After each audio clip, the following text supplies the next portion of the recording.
दोस्तों, हॉरर फिल्मों में सीक्वल बनाना आसान नहीं होता और जब बात हो छोरी जैसी सोशल मैसेज वाली फिल्म की तो उम्मीदें और भी बढ़ जाती हैं। तो क्या छोरी 2 इन उम्मीदों पर खरी उतरी? तो दोस्तों, आपका फिर से सैवेज स्टूडियो चैनल पर स्वागत है और आज मैं एक्सप्लेन करने वाला हूँ 2025 में आई मूवी छोरी 2 को। इस फिल्म की कहानी पार्ट 1 से जुड़ी हुई है, तो अगर आपने छोरी 1 नहीं देखी है तो आप उसे पहले देख लें। उसका लिंक आई बटन पे आपको मिल जाएगा, तभी आपको यह मूवी अच्छे से समझ आएगी। अब चलिए चलते हैं सीधा एक्सप्लेनेशन की तरफ।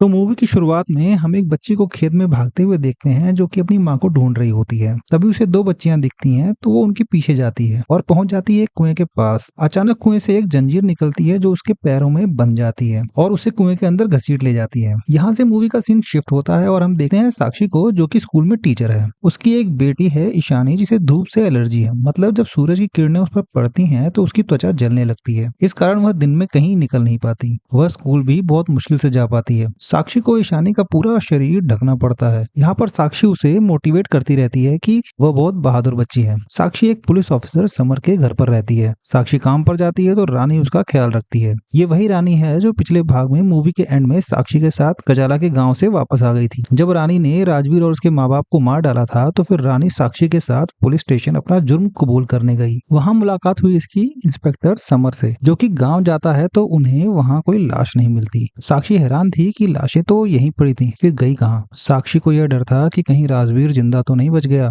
और अगर बच गया होगा तो वो वापस जरूर आएगा। साक्षी पेट से थी और फिर ईशानी का जन्म हुआ। साक्षी की मदद करते हुए फिर समर ने उसे रहने को अपना घर दे दिया और इस बात को 7 साल हो गए थे। सब सही चल रहा था कि एक दिन अचानक रात में एक काला साया, जो कि एक घोस्ट की तरह दिख रहा था, ईशानी के पास आकर उसे पजस कर लेता है और ईशानी चल के बाहर जाने लगती है। तो रानी उसके पीछे जाती है। तभी कुछ लोग गाड़ी से निकलते हैं एंड रानी और ईशानी दोनों को उठा ले जाते हैं। साक्षी समर के साथ बाहर थी, तो जब वह घर आती है तो उसकी सांसें अटक जाती हैं कि ईशानी और रानी कहाँ हैं। समर पता लगाता है कि कुछ लोग गाड़ी से आए थे और ईशानी को उठा ले गए। तो साक्षी समझ जाती है कि उसे उसी गन्ने के खेत में ले गए होंगे। समर और साक्षी पुलिस वालों के साथ वही खेतों में पहुंच जाते हैं, जो कि फर्स्ट पार्ट में हरा भरा था पर अब सूख चुका है। साक्षी को एक बच्चा दिखता है जो कि गुड़िया फेंक के चला जाता है। धीरे धीरे उन्हें और गुड़िया मिलने लगती हैं और वो पहुंच जाते हैं एक कुएं के पास। तभी अचानक कुछ बच्चे उन पर पथराव करना शुरू कर देते हैं। तभी साक्षी के सामने अचानक से राजवीर आ जाता है, जो कि अभी भी जिंदा था, और वहां से उसे बेहोश करके उठा ले जाता है। हम देख पाते हैं कि कुएं के अंदर ही कई सारी गुफाएं बनी हैं और खूब सारे कमरे हैं।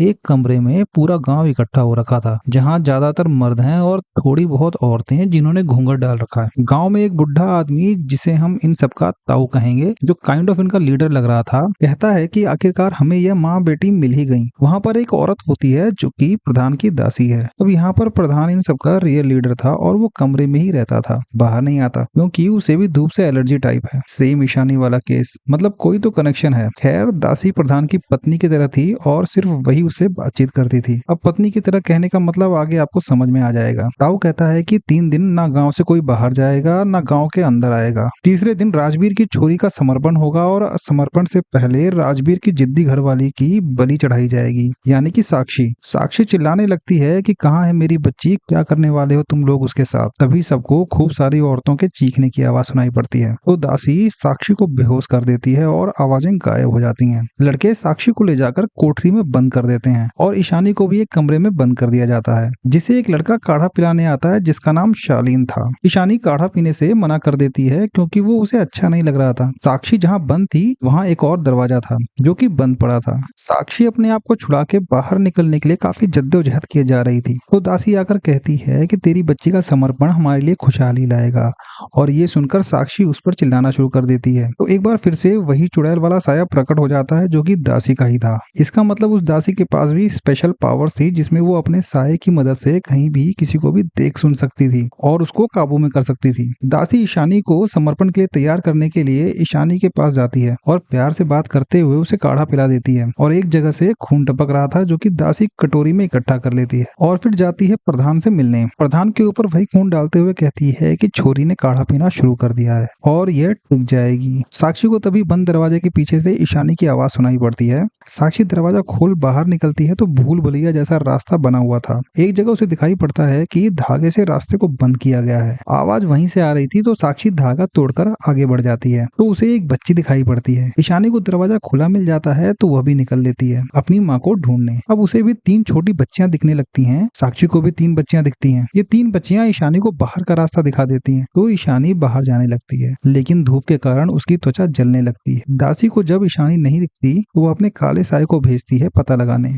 ईशानी उसे कुएं की सीढ़ियों पे दिख जाती है तो वो फटाक से उसे वापस ले आती है। दासी भी धूप में नहीं जा सकती थी, यहाँ उसे भी एलर्जी थी। गांव वाले इस बात को अनोखी शक्ति मानते थे। साक्षी को फिर से कई सारी औरतों के चीखने की आवाज सुनाई देती है तो वह उनके पीछे जाती है। ईशानी बुरी तरह जल गई थी तो ठीक होने के लिए दासी उसे और अपने आप पे लेप लगाती है। होश आने पर दासी उसे फिर से काढ़ा देती है। यहाँ पर ताऊ दासी से कहता है कि इससे पहले 3 छोरियां मर चुकी हैं, तेरे से इस बार काम हो जाएगा कि नहीं। दासी कहती है कि बाहर की छोरियां प्रधान की शक्ति के सामने टिक नहीं पाई, लेकिन यह छोरी कमजोर नहीं है। प्रधान को ठीक करने की शक्ति है इसमें। गांव वालों का मानना था कि प्रधान बीमार है, इसीलिए गांव में सूखा पड़ रहा है। अगर उसकी तबीयत और बिगड़ी तो पूरा गांव जलकर भस्म हो जाएगा। इसलिए गांव में खुशहाली लाने के लिए प्रधान का सही होना जरूरी है। साक्षी को बचाने के लिए समर को डिपार्टमेंट से कोई मदद नहीं मिल रही थी तो वह सोचता है कि वह खुद ही साक्षी और ईशानी को बचाएगा और वह अकेले कुएं में चला जाता है। यहाँ ईशानी दासी से कहती है कि मुझे कोई कहानी सुनाओ और दासी बताती है कि एक राजा था, उसकी कोई संतान न थी तो उसने सूर्य महाराज की तपस्या की। सूर्य महाराज की कृपा से उसके घर एक छोरी का जन्म हुआ, लेकिन छोरी देखकर राजा गुस्से से आग बबूला हो गया क्योंकि राजा को छोरा चाहिए था न कि छोरी। उसके हिसाब से छोरी तो बोझ होती है। राजा ने सूर्य महाराज से शिकायत करी कि मुझे छोरा चाहिए, इस छोरी को मैं यहीं छोड़कर जा रहा हूँ। सूर्य महाराज भी क्रोध में तप गए और बोले कि इस छोरी को मैं अपनी अग्नि से यहीं भस्म कर दूंगा। सूरज की तेज किरणों से छोरी का बदन झुलसने लगा, उसका पूरा शरीर लाल हो गया। वह छोरी झुलसती रही जब तक सूरज थक के सोने न चला गया। छोरी अधमरी हो गई थी, लेकिन रात में गुफा से एक आदिमानव आया और वह छोरी को अपने साथ गुफा में ले गया। उसने छोरी को छू के अपनी शक्ति से ठीक कर दिया। आदिमानव एक राजकुमार था जो उन अंधेरी गुफाओं में रहा करता था। राजकुमार बहुत अकेला था, पर अब उसके पास एक नन्ही सी छोरी आ गई। वह छोरी बहुत खास थी। छोरी को भी राजकुमार से लगाव हो गया और वह उसकी सेवा करने लगी। राजकुमार उसकी सेवा से बड़ा खुश हुआ और उसने छोरी को अपनी शक्तियां दे दी। छोरी खुश रहने लगी और जल्द ही एक सुंदर औरत बन गई। राजकुमार की उम्र बढ़ती नहीं थी। राजकुमार ने छोरी से शादी कर ली और फिर दोनों खुशी खुशी रहने लगे। ईशानी कहती है कि राजकुमार मुझे भी शक्तियां देंगे क्या? तो दासी इस पे कहती है कि हाँ, लेकिन राजकुमार अभी बीमार हैं। अगर तुम उनके पास जाओ, उनका अच्छे से ख्याल रखो और वो तुम्हें पसंद करने लगे तो वह तुम्हें शक्ति देंगे। ईशानी अब काढ़ा पीने लगती है। जब वह काढ़ा पीती थी तभी वहां एक जगह से खून बहता था जो कि दासी प्रधान जी को जाके पिलाती थी। साक्षी पहुंच जाती है एक जगह जहां उसे खूब सारी औरतें दिखाई पड़ती हैं जो कि कह रही थी कि वह मेरी बेटी को मार देंगे, मेरी मदद करो। अगले पल उसे देखने को मिलता है कि वह सारी औरतें जंजीर से बंधी हैं। फिर दूसरे पल उन्हें कोई मार डाल रहा है और तीसरे पल वो गायब हो जाती हैं। फिर उसे जंजीर से बंधी हुई रानी दिखती है जिसे राजवीर मार डालता है। फिर उसे घसीटते हुए ले जाकर एक सुरंग में फेंक देता है। ईशानी का पेट दर्द होना शुरू हो जाता है तो दासी खुश हो जाती है। अब राजवीर साक्षी के पास आ जाता है और उसे कोड़े से पीटना शुरू कर देता है। दासी साक्षी के पास जाकर कहती है कि अब तेरी छोरी औरत बन गई है। जो काढ़ा वह ईशानी को पिला रही थी उसकी वजह से 7 साल की उम्र में ही ईशानी के मासिक धर्म शुरू हो गए। दासी के हिसाब से अब वह समर्पण के लिए तैयार हो चुकी थी। अब राजवीर साक्षी को कोड़े मार मार के एकदम लहूलुहान कर देता है। दासी ईशानी को समझाती है कि मर्द प्रधान होता है और औरत का कद जब मर्द की कमर तक आ जाए तो उसे मर्द की सेवा में लग जाना चाहिए। यही प्रथा है। प्रधान की सेवा करने के लिए ही तेरा जन्म हुआ है और तेरे समर्पण से ही तेरा सम्मान बढ़ेगा। साक्षी को जब होश आता है तो उसे सुरंग से आवाजें आती हैं जहाँ राजवीर ने रानी को फेंका था। साक्षी उसी में घुस जाती है और गिरते पड़ते जा पहुंचती है कुएं में। वह देखती है कि कुएं के अंदर बहुत सारी महिलाओं की लाशें पड़ी हैं। रानी की भी लाश वहीं पड़ी थी जिसे राजवीर ने मार दिया था और फिर उसे यहीं फेंक दिया। उन सारी औरतों की स्पिरिट्स साक्षी को घेर लेती हैं और फिर सब उस पर हाथ रख देती हैं और उसे कुछ होने लगता है। अब समर्पण देने की तैयारियां शुरू हो जाती हैं। हमें बताया जाता है कि शालीन की मां जन्म देते ही मर गई और उसकी एक जुड़वा बहन थी, पर छोरी होने के कारण उसे मार डाला गया। पर वह बच गया क्योंकि वह लड़का था। वह नहीं चाहता था कि ईशानी के साथ भी वैसा ही हो। ताऊ राजवीर से कहते हैं कि जाओ अपनी लुगाई को लेके आओ, समर्पण से पहले उसकी बलि चढ़ानी है और गांव की औरतों को सीख देनी है कि जो होशियारी करेगा उसका यही हाल होगा। समर को शालीन मिल जाता है और वो उसकी हेल्प करने को तैयार हो जाता है। शालीन बताता है कि ईशानी का समर्पण होने वाला है और उसको प्रधान जी के पास ले जाने वाले हैं। हमारे प्रधान जी आदि मानव हैं और हम सब उन्हीं के वंशज हैं। प्रधान जी धूप में नहीं जा सकते, इसलिए वो सदियों से गुफा में ही रह रहे हैं और वो गंभीर रूप से बीमार भी हैं। वो ये भी बताता है कि ताऊ का कहना है कि उनको कुछ हो गया तो हमारा समाज और गांव खत्म हो जाएगा और समर्पण ही उनकी उम्र बढ़ाएगा। यहाँ समर्पण का मतलब था शादी।